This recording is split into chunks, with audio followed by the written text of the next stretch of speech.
Jon Levy, welcome to Partnering Leadership. I am thrilled to have you in the conversation with me. I'm super excited to be here, and I think we're going to give the leaders listening today something pretty special. So I'm really appreciative that you invited me on. I have absolutely no doubt. I read your book, You're Invited, and loved so many concepts, both with respect to connection, networking, which is important to business leaders, but also I think a lot of the concepts you talk about, John, transfer effectively to the work environment and how leaders can increase engagement, increase trust Hmm. within their teams. So can't wait to until we get to some of those elements of the conversation. But first things first, John, would love to know about your upbringing. And I know as it impacts all of us, it has impacted you a lot, how Yeah. your upbringing impacted the kind of person you've become. Oh, interesting. Okay. So should I start off by telling you how weird my parents are? I I think think that's something everybody says, but especially when you're like an immigrant family, right? And you're like, oh wow, my parents are, but like my parents are really weird. So I think if anybody's followed my career at all, you might know that my father's a decently well-known artist. His name is Benjamin Levy, and my mom's a composer and conductor. Her name's Hannah. And but my dad was like not like everybody else's dad. My dad, being an artist, was like covered in paint constantly, uh, and would show up sometimes to pick me up from school. And my dad's mixed race, right? So where he's half Yemenite and either half Turkish or North African. We're not really sure. And so he's got like the afro and like, he looks different from everybody. And like, especially back then growing up, was super, super embarrassing. But he would do this thing. He could bark and it sounds exactly like a dog. And he would go into like, meet with clients and stuff to go out to dinners and nicest restaurants, and he would bark, and the staff would start freaking out thinking there would be a dog in the restaurant. And uh, and then he would look under the tables as if like, oh my god, where is it? And we had the family kind of knew to play along, and the staff would get upset and be like, sir, you can't have your pet in here, and all this kind of craziness. And so yeah, he was super odd dude. He's still around, but still a super odd guy. And that's part of the charm. But he would really love to gather people, and wherever we would go, it wouldn't just be the family, which when we were 6 people, right, like big family, uh, it would be everybody. So he would host these like cultural evenings in our house, and I grew up with this, where we'd have like musicians perform and poets present, and then like uh, people share ideas. So think like the old school salons of the 1700s in France. Um, and oddly, right, years and years later, like I was probably 8 when this was taking place, um, I ended up recreating it to a large degree. Uh, and I think that I have to attribute my very desire of bringing people together and the basic structure of building community from my parents, because my mom is such a loving person and my dad is such a oddball, and both of them are so creative. Uh, so yeah, I would say that that was probably a huge inspiration for what eventually became my career. So you've had that inspiration, and what a wonderful example that your parents were for you, Mm-hmm. bringing such diverse people together for the conversations that you learned from. Now, growing up also in the shadow to a certain extent of these two unique artists, how did that by itself impact your personality, John? Well, first of all, I didn't understand that that was an odd thing, right? Like this idea that my father put 4 kids through college being an artist and my mom being a composer. Like I would tell that to people and they're like, oh, your dad's an artist, cool. But how does he, like, what does he actually do? I'd be like, no, no, no, that's what he actually does. And so it never occurred to me that I couldn't do a thing, right? Like it just seemed that the things that most people are like, oh my God, that's impossible, that's crazy. That was, it was stressful because it was like, sometimes there wouldn't be sales for a while or something. But uh, it never occurred to me that it wasn't an option. Both of them worked from home initially. Both of them, then they got an art studio for my father to paint from. But it was, I saw the hustle day in, day out. I mean, it was, and they very much set an example of, serious work ethic. My dad would start usually about 5 o'clock in the morning. Uh, and he made it, his rule was, I don't understand people who tell me they're not inspired to work. It's, if you're an artist, your job is to create. My job is to paint. I might not like what I make that day, but that's my job. And either I'm going to do my job or I'm going to give an excuse. So he was no nonsense about that. And he also knew that to paint is a skill, but to sell is an art. And he was very clear that, like, the actual art is getting this stuff to other people's homes, not just sitting in ours. So it was an interesting example growing up. And that's Pretty also why extraordinary. as an artist he was able to support you and your siblings going through Oh college. yeah, he would Otherwise you would have starved. he would hustle. I mean, like, man, that man worked his butt off. So So, John, one of the things that makes you interesting is that you don't only share your own personal observations, you hmm, actually pursued and became a behavioral scientist yeah, studying human connection. What got you interested in actually studying this? I actually, grew up a pretty lonely kid. I was really, really geeky. I loved computers and comic books. And in the 80s, there weren't like Marvel movies like there are today, right? People weren't into that stuff. And I kind of figured that if I could understand how people behave, maybe I could make better friendships. And nowadays, like, culture has changed. You can be a super geek and really fit in. And that's amazing, right? Like, that's just so incredible. Um, but it turns out that while I was researching this book, I came across something that really surprised me. In 1985, the average American had just about three friends besides family. By 2004, we were down to two. In a basically what's like less than a generation, we lost a third of our social ties. And I know that, like, everybody likes to blame our phones and social media. It's probably more an issue of people moving. So the more it became acceptable to move after college or after uh, or for a job, then you lose your social ties.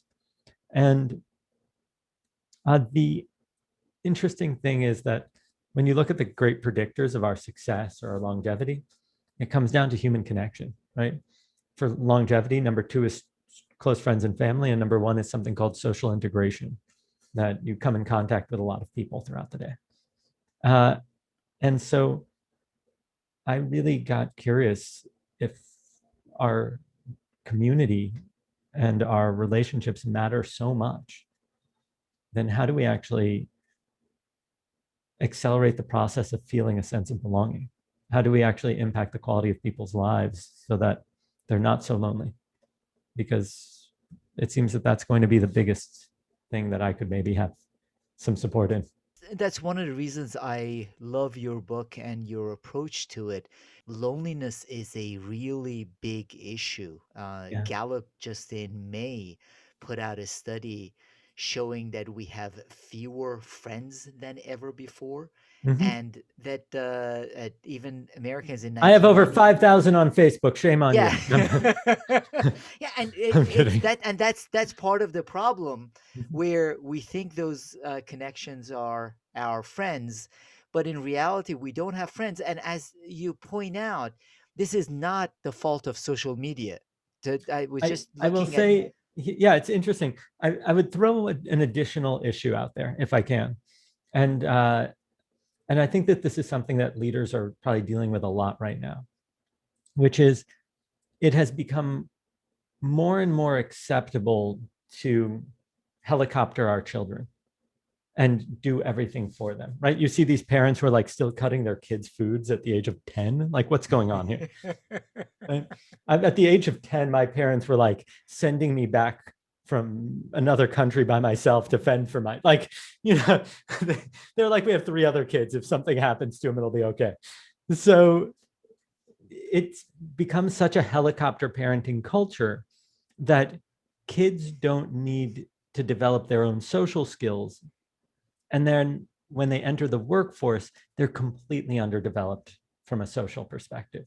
And that means that they have an inability to hear feedback in the same way. They have inability to find mentorship and friendship and so on. So yeah, we're seeing a real issue because of what's called antifragility, which is that things that are fragile, that when we drop them, they break, right? Then there are things that are anti-fragile, like living systems, like people. When we get beat up a little, we learn from it and we get stronger. When we get feedback, it might not feel good at the moment, but we get better at getting feedback. And then that feedback improves our skills. And if we don't allow our children to kind of mess up along the way, then we're going to end up with employees that can't handle actual like social skills and work environment issues. So, John, the leaders I deal with say that they understand in some respects that that is part of the societal issues that have brought up these kids that aren't able to handle stress, aren't Mm-hmm. able to emotionally connect. Is there anything that they can do to increase that connection in their teams, to increase that anti fragility and resilience Oh, for in their sure. organizations? So the first thing I would say is we want to establish a culture on entry or even beforehand, right? So there are certain companies that do this well, like Ray Dalio's Bridgewater. They have this radical candor policy. And radical candor is that you have to express what you're thinking as long as it moves the conversation forward. I can't just say, I think your shirt's stupid, because that doesn't actually do anything, right? But it could be, I think that you did a subpar job today, and here's where you could have improved, and what I think you could do better next time. Or this is where I disagree with your thinking. And I would be doing you a disservice if I didn't tell you.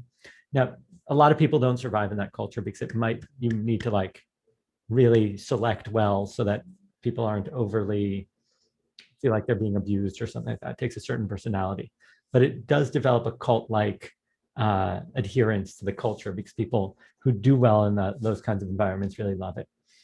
The other thing I think is important is uh, it's a big buzz topic right now is psychological safety, right? Psychological safety, according to Project Aristotle, which was a big research project at Google, they were curious what the greatest predictor of team success is. And they found this idea is, it turns out, is psychological safety. It's not a bunch of geniuses or something like that. It's when people can express an idea without fear of retribution or um, or being exiled from the group. So for human beings, the feeling of belonging is so critical, right? We evolved because we can work together. Those who couldn't be part of the society or were exiled were basically going to die, right?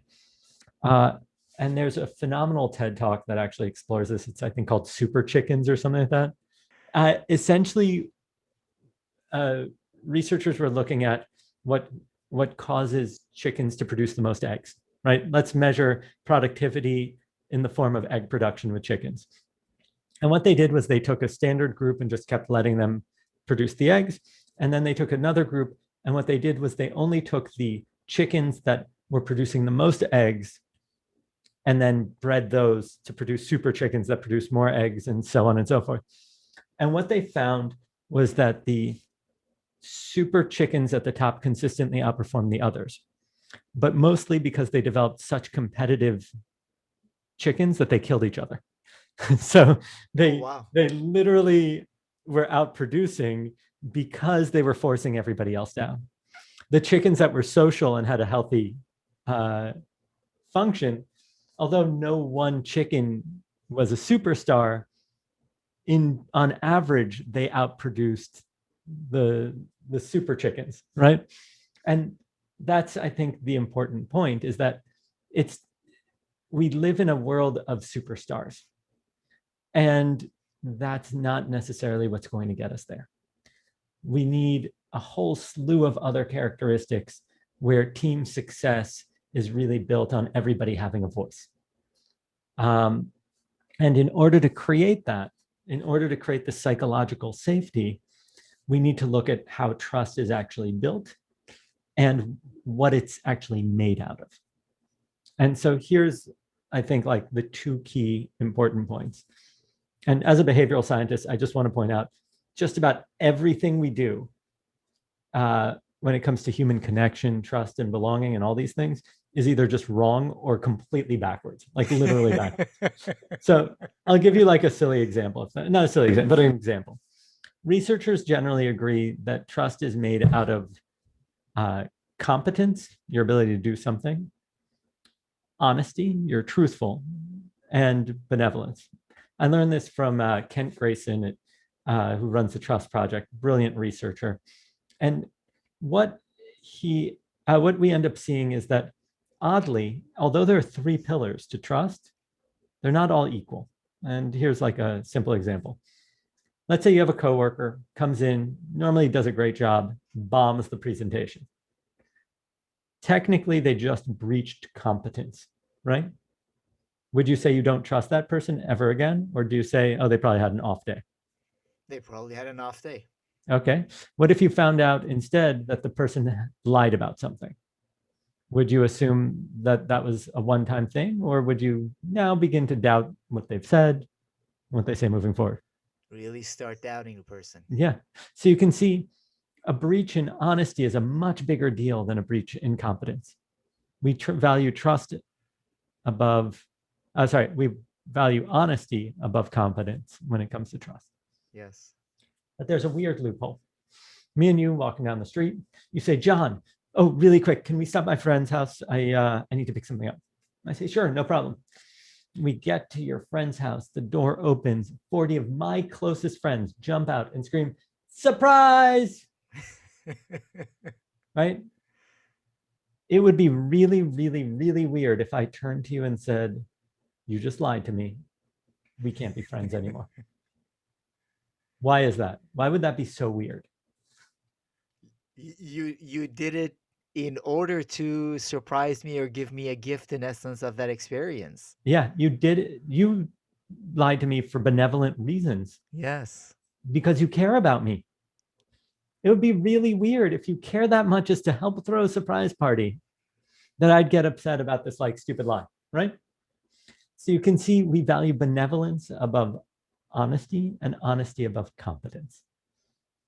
And so when we interact either as leaders with our employees or employees with each other or with clients or with whoever, the problem is everybody tends to lead with competence. Oh, our systems are 99.9% up. You don't have to worry about it, right? But what we really need to do is lead with benevolence. I know how important your systems are for you. That's where your employee data is. That's where your customers are able to access theirs. And if they're ever down, I understand that that's your reputation. I'm not going to let anything happen to that. I'm going to put your data on our most secure servers. I'm going to give you my phone number so that if you have any questions day or night or there's a problem, I'm on it. Now, in one scenario, I led with competence. In the other, I led with benevolence. In which one did you trust me more? Benevolence by far, John. And I have to underline and emphasize that in leading your teams, as we lead teams, that is really, really important. A lot of times, leaders stick with the facts, stick with the competence, while what matters most to their teams is the honesty and transparency, and then the benevolence you talk about.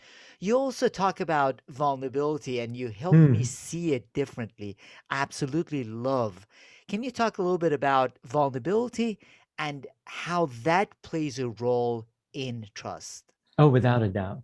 Now, here's what's kind of funny. Uh, Companies really try to build trust in weird ways, especially in American culture. And so it's kind of funny, but America is like the capital of like business dinners and stupid gift bags at parties, right? Like Yes. it's it's like stuff that you know, for me, dinner time is like family time, right? That's how I grew up. I don't know if that's how you grew up. My hunch is Yes. probably. But in America, there's like this idea that if I take you out for a really awkward dinner that's very expensive, suddenly you will feel so entrusted in me that you're going to give me your business, right?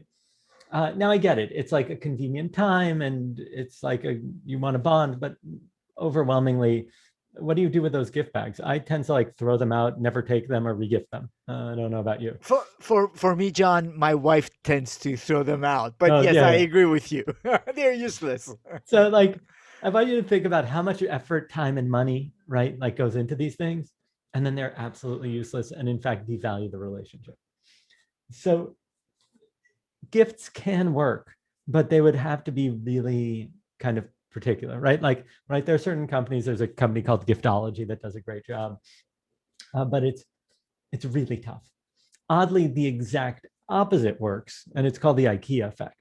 It states that we disproportionately care about our IKEA furniture because it's a pain to assemble, right? Because we have to put effort into it. People love their children not despite the fact that they're difficult, but oddly because of it, Yeah. right? Because we have to like stay up late and help them with their homework, or we worry and think about it. I think the classic example is if a child's adopted, they're loved just as much as if they were born to those parents, right? It Yes. doesn't matter. It's because human beings fundamentally care about what they invest effort into. And so that actually changes everything in the way that we interact because I'm no longer trying to buy the relationship or win you over. What I'm trying to do is find ways for us to invest effort into one another. Now, you know this, I've been running for the past 12 years or so a secret dining experience called the Influencers Dinner. We invite 12 people at a time. They're not allowed to talk about what they do or give their last name. They cook dinner together. And when they sit down to eat, they get to guess what everybody does. And they find out that it's the CEO of a Fortune 500 company and a Nobel laureate and Olympic medalist and so on and so forth. And I've hosted over 2,000 people, right? And they're all way more accomplished and fancier than me. But if you'll notice, they came to my home, they cooked me dinner, they washed my dishes, cleaned my floors, and then they thanked me for it. And that's because of the IKEA effect. Because it's not about the eating of the dinner part. The dinner's terrible. Like the food is just not very good. It's because they had to invest effort into one another. And that's where trust is actually built. And it took me years to learn this. And I came across some research that was brilliant. We think that vulnerability, rather, follows trust. So, like, if I trust you, okay, you've got a good reputation, I'll be willing to be vulnerable. But it turns out it's actually the other way around. It's that as a byproduct of vulnerability, we're willing to trust. And it generally works like this. So, let's say the two of us are walking down the street again. It's a while after my surprise party. Thank you for that, by the way. And I say, oh my God, I'm so burnt out. I worked so hard on this book and I just need like a vacation, right? In that moment, I'm signaling vulnerability. Now, what would happen if you made fun of me or ignored what I just said? You would go like a turtle back into your shell. Exactly. That's actually a perfect analogy, right? In that moment, trust is reduced. I have to protect myself. But if you acknowledge it and signal vulnerability back, John, I know what you mean. Being sheltered at home with my two kids and my wife and trying to get work done has been so stressful. And suddenly we both signal vulnerability to the same degree and we're safe. So we now trust each other more. And that gives us an opportunity to do another, what we call vulnerability loop. And it's clear person one signals vulnerability, person two acknowledges it and responds, person one acknowledges it, and then trust increases. So the reason that this IKEA effect works so well during my dinners is that as we're actually cooking, as we're putting effort into one another, inevitably I'll turn to you and say, oh, can you pass me the, and suddenly you'll pass me like the, I don't know, cutting board or whatever I need. And these loops are opening and closing really quickly. And so we're able to create a sense of belonging or trust in a matter of minutes that's greater than if you would have known each other socially for years. And that's what people don't realize is that if you want to create a sense of safety and belonging, it begins with the willingness to be vulnerable or noticing when other people are. So that way, when your employees are signaling vulnerability, you can acknowledge and complete the loop. Or if you don't see them doing it, it means it falls on you to actually be the one to signal it. I want to emphasize something really important here. I'm not talking about like discussing your, I don't know, divorce. Like that's not necessarily appropriate for the workplace. I'm talking things like saying, you know what, I totally messed up on this one. I got it wrong. I'd love your opinion. Or how can I do this better? Or here's a scenario that I don't know how to deal with. Do you have any thoughts? Or I know you're a real expert at this. Can you talk me through this idea? Now, I don't know about you. When I was growing up, I spent a lot of time trying to like show everybody that I was like, I got it handled. I'm with you. Like, right? Like I would try to like not ask for favors. I'd try to save those favors. And then I realized something as I was looking at this research that if somebody says, hey, I see you're working on that. Any chance anything I can do to help? In that moment, they're signaling vulnerability. They're putting themselves out there. And I would say, nope.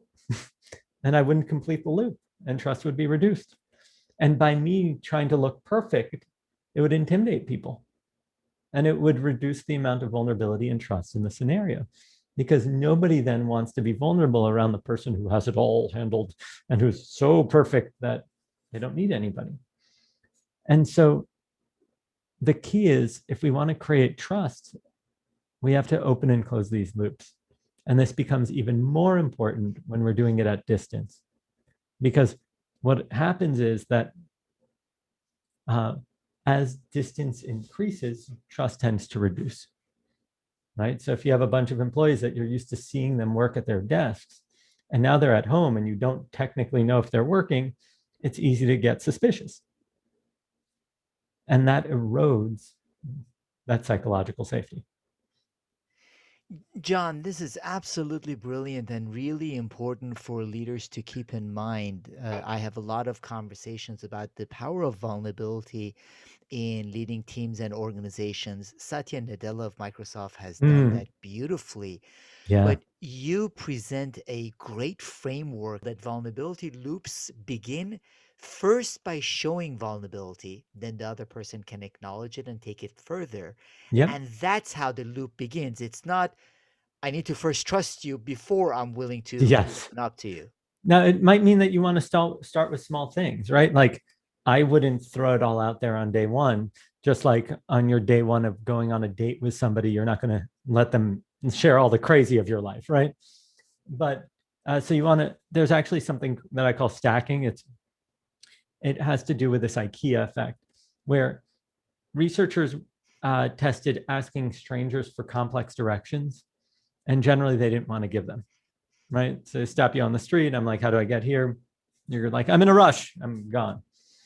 But if I first ask you for the time and then ask you for the direction, then you're very likely to give me the directions.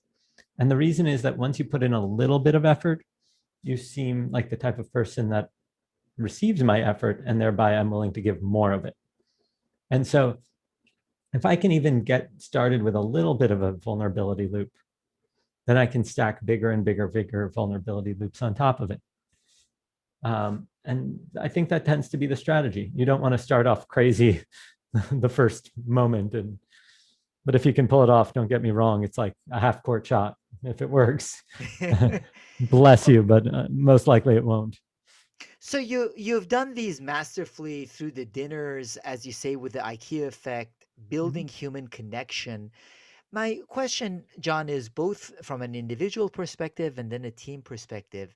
Where do you go beyond that initial IKEA effect or connection? So people come to the dinner, they connect better with each other through Mhm. that shared experience than they would have if they had had just dinner sitting across from each other because of the IKEA effect. how do you then continually deepen the relationships, both in your individual connections and then within the organization, in addition to the vulnerability loops you talk about?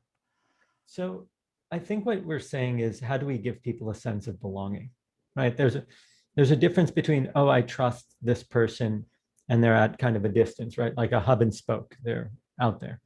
And then there's, how do I make them feel or give them the opportunity to get more involved or have a deeper sense of belonging? And that has to do with two factors. One is, how consistently are we participating together, right? Am I seeing you once and that's it? Am I seeing you once a year, once a month, once a week? Because human beings have this thing called the mere exposure effect, which is that the more we're exposed to something, the more we tend to trust it and like it. So consistency is key. Churches, synagogues, whatever, wouldn't be successful if they met once and never again. They have daily and weekly services and all that kind of stuff, and then big holidays, right? Now, in my organization, the influencers, we have these salons. The salons meet after the dinners. We have about 60 to 100 people come. We have 3 presenters. We have drinks and all that kind of stuff, and people have a blast together. And the presenters are pretty awesome. Like, think Bill Nye the Science Guy, and then a band member from a famous band performing. Now, that's great for us, but what do we do at a company, right? And there it really depends on company culture. How does the culture express itself? Do you do happy hours? Well, okay. I mean, like, in my mind, getting drunk over Zoom isn't exactly an appealing prospect. And what do you like? Is that a healthy cultural note? Like, is that something that we should be doing, considering how many people are sober or religious and don't drink or whatever it is, right? Um, or are there other cultural moments that you can kind of push to? Do you maybe play games together? Do trivia nights? I don't know what it is, but it could be volunteer work. It could be something else completely. The key is that it has to be consistent with the team or company culture that you actually want to develop. Um, and and those are the things that'll kind of give that sense of belonging, because you want to do things consistently. You want to give excuses for interaction, for sometimes people call them collisions, because it turns out that when there's a greater level of connection across divisions of companies, the companies tend to do better, because then if you know the head of accounting or whatever it is, and there's an issue, it's not, oh, accounting is such a pain. It's, oh, Steve's totally overwhelmed. Let me just give him a call and see if we can handle this. That familiarity and that depth of personality actually aids in uh, preventing issues at companies. Yeah, fantastic. So it's the shared experiences, like the IKEA effect you talked about that you have at your influencer dinners, a sense of belonging, and you also mentioned the exposure effect. You give a great example. I Oh am yeah, still a Da Vinci fan. My wife comes up with all this rationale for Mona Lisa that the smile Da yep, Vinci had dissected so many animals and people that he knew how to draw a smile. You actually come up with the reason why Mona Lisa is as popular as it is. yeah. In 1911, a guy named Perugio, I think was his name, walked into the Louvre on a Monday when it was closed. It's like the largest building in the world. I think it's like 1,000 rooms, and it was protected by 11 guards who I believe were mostly drunk. Walks into the Renaissance section, finds an obscure painting, literally the smallest one in the room, and rips it off of the wall. And the painting disappears for 3 years. During that time, it goes viral. Everybody's talks about the theft. It's right before World War One. They want to embarrass the French government, and people start standing in line just to see the empty spot at the uh, at the Louvre. And then when the painting is finally returned 3 years later and he's caught, once again the story goes viral. And the only reason that we know the Mona Lisa is because of this mere exposure effect. This idea that because it's gone viral and more people had seen that painting than any other, we thought it was great. And then it kind of continued on with that status. And it is important for us to keep that in mind, that that exposure has a big impact. Now, one of the challenges that the leaders in organizations have, whether in many instances they have been virtual, in some instances they're planning to come back in a hybrid environment, and there's a stop and go with the different iterations of the virus. You also mentioned the Allen curve. So, my question to you is, Mm. how can leaders of teams and organizations ensure a certain level of human connection will continue to exist, whether people are virtual or operate in a hybrid environment? Great question. So I want to answer this in two ways. One is I have no idea, in the sense that I can make a bunch of suggestions, but the world in total is far more creative and smarter than I am. And we're all figuring this out together. And as we do, there'll be more and more answers to this question, right? So uh, we're still in the early stages of trying to figure out how to make hybrid work environments work, or digital distance teams, right? All these things. I have a bunch of ideas and I can share kind of the science, but there will be no doubt 6 months after this podcast comes out, 50 ideas that are far more improved than anything that I've come up with. All right. So I just want to tip my hat to all the people out there working on this. Uh, so the first thing to realize is that, is this, as you pointed to, this Allen curve. The Allen curve essentially states that communication between people grows exponentially the closer their desks are. So if we sit next to each other, we'll chat a ton across every platform. Now, that goes to like near zero as we get further apart from each other, because much like the Mona Lisa and the mere exposure effect, out of sight, out of mind, right? If you don't see somebody, you don't think about them. And that's a problem because in offices, it's easy. You bump into people, you see people from other divisions, it reminds you, you update them, that causes a network effect of conversations, right? So we need to figure out ways for people to bump into each other in virtual. Or now there are some companies that have started like office hours and people come in, and game nights where people compete against each other. I think that there's a lot of options there. Some people kind of see each other over Slack, uh, and we'll see people posting, and it kind of provides a reminder, and or Microsoft Teams provides a simple environment for that kind of stuff. But it can mitigate the impact. It doesn't solve the problem, right? Which is that in certain jobs, like it might not be that critical. If you're an IT person trying to just repair people's computers, it might be less critical because you might not need interactions with other divisions in the same way. If you're in the creative department, or you're in marketing, and or you're in accounting and you need to actually integrate with a lot of other groups, this can be a real issue. Um, the other area that it really impacts pretty dramatically is mentorship, because if we're sitting in a meeting and you've just presented and we're walking out, I can give you feedback without having to schedule another call. Otherwise, I have to say, okay, why doesn't everybody else go? And Mike, you stay on, or Lisa, whatever. That gets a little awkward because then people feel like they're in trouble. And, so we need to adjust for these kinds of dynamics. There are kind of things that you can do, which is reduce meetings and increase check-ins, right? Like message people over Slack and say, or Teams or whatever, hey, what are you struggling with today that you could support, or whatever it is, right? I can support with. That increases email communication, but it might give people belonging cues so that they feel like they're more part of the team. The other things we might see are pods of people who support each other, who Like, oh, this group is all remote.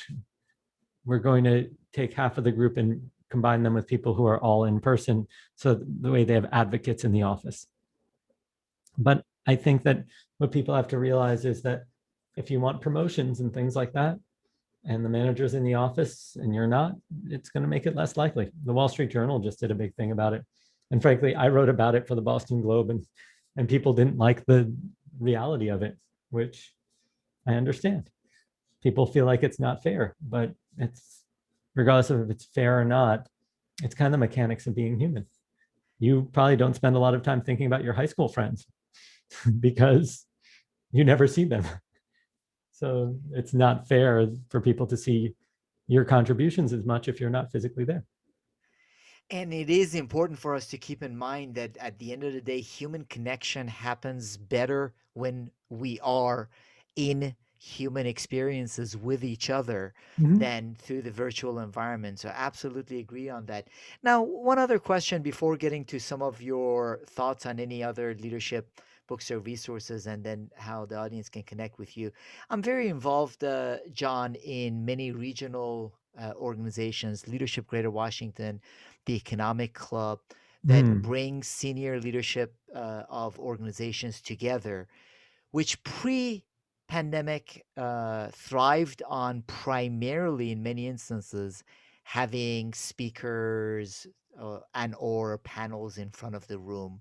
Mm-hmm. In some instances they worked, and in some instances they didn't work as well.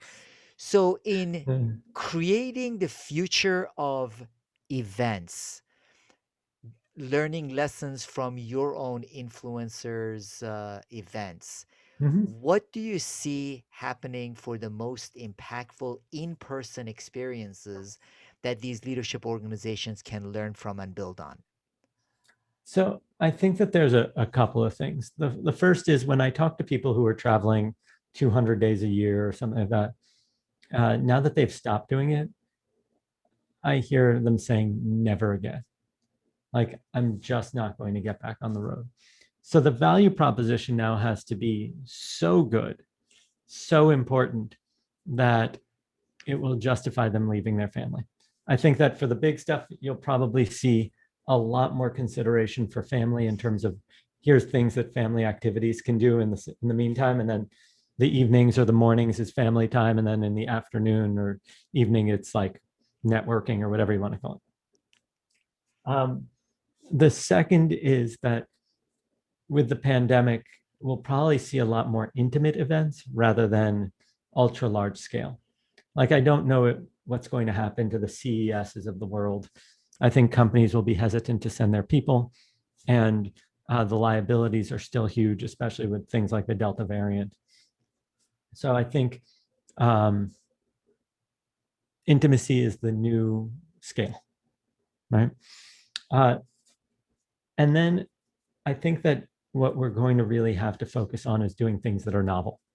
Like, it used to be okay just to for a company to splash its logo on something, have a bunch of like kind of A and B list speakers and kind of talent.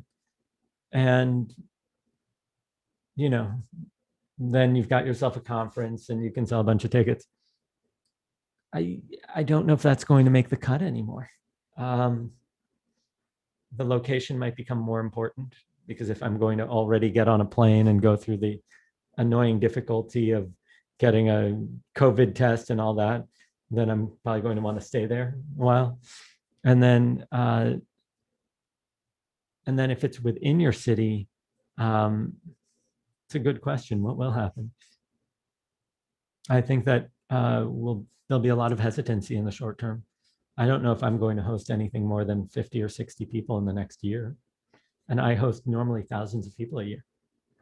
So uh, there's going to have to be protocols and safety and people claiming that they've been vaccinated who haven't, and like all this weird stuff that we're going to have to deal with. We actually ended up being asked to design something because my company does a lot of design work for brands. And they said, we want to do an in-person experience. And this was the height of the pandemic. And I was like, okay. We can design something. And what we realized is that most versions of stuff were a punishment version of the real thing. You want to go to a comedy club? Great. You have to go sit in your car and there'll be somebody on stage doing comedy, right? Like it's a punishment version. You can't drink, like all that. So we said, okay, what if we sent people head to toe, like legit personal protective equipment, PPE? And by the way, this was after there was a this wasn't when there was a shortage. We weren't taking any medical equipment from like everybody, there was fully stocked, right? And then we said, great. And when they arrived at the location, what they discover is that they're being met by one of the world's top street artists. And for the next couple of hours, they're learning how to do street art and spray paint, an activity that requires head to toe PPE so you don't get paint on you and you don't breathe the fumes. So suddenly, instead of it being a punishment version, it's a really novel experience that integrates it. And so you can drink while you're doing that. You can hang out. There could be like 5, 10 people. You're doing it outdoors. It's perfectly safe. And then once you're done, it was for a nonprofit. The idea was that the art would then hang in the building that they just funded for the top donors, right? And that gives you that IKEA effect and this feeling of ownership of this project that you just funded. And it was like a completely different way to approach this in-person experience. On the digital side, what we ended up realizing is that most of the events that people were hosting were absolutely terrible because they were taking their in-person stuff and putting it online, and that's not what the medium is designed for. What the medium really allows for is to give each person a sense of influence and a sense of connection. I can suddenly connect people from across the world that would never come in contact. If you're on the tail end of a 1,000-person WebEx, you feel like you're irrelevant. You have no voice, you can't do anything. So when we started hosting stuff, we started putting people into breakout rooms right away so that they get to meet people and gave them games or activities to do together so that they had that IKEA effect to bond over. Then we'd keep the talks portion actually very short. We'd have like 2 10-minute talks with a bunch of Q&A. And so that way we could do things like highlight nonprofits, have performances, but like everything is rapid pace. And suddenly, instead of just having like somebody talking at you, you're a part of an interactive game show and variety show. And that was really awesome. People were staying on for 3 or 4 hours.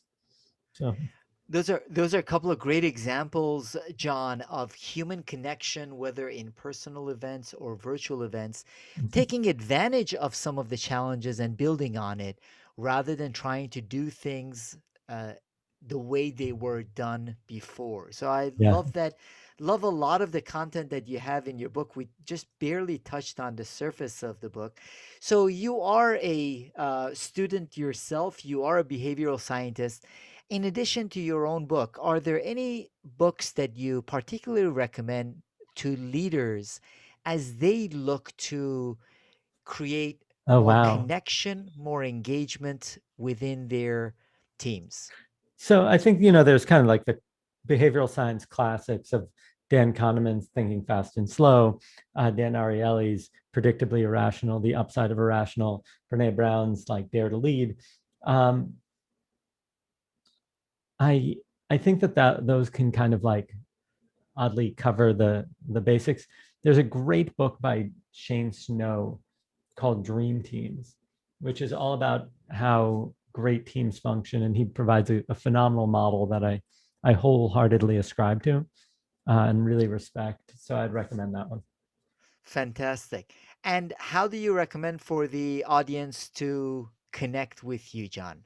Often and easily. So my website is Jon Levy TLB, JonLevy, T like Thomas, L like lion, B like boy, I have to ask .com. you, what does TLV stand for? You TLB, as in boy, TLB. uh, was that I have the most common name in New York. Jon Levy is probably like literally the most common name in New York. I needed to find a way to differentiate myself. I really liked the story of Peter Pan and the Lost Boys. So it's they live a life of wonder and adventure. And my first book was about the science of adventure. So I kind of just said, I'll take these 3 letters Oh, just so I have fantastic. a differentiator. Um, And then the other, oh, I'm Jon Levy TLB at all the outlets. So like Instagram, Clubhouse, whatever, Facebook, Twitter. So people can easily just get a hold of me. You can just message me on those sites.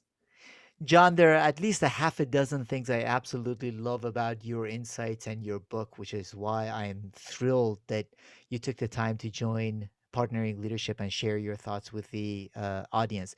First of all, your book, You're Invited, is outstanding with respect to people that want to understand networking and connection better.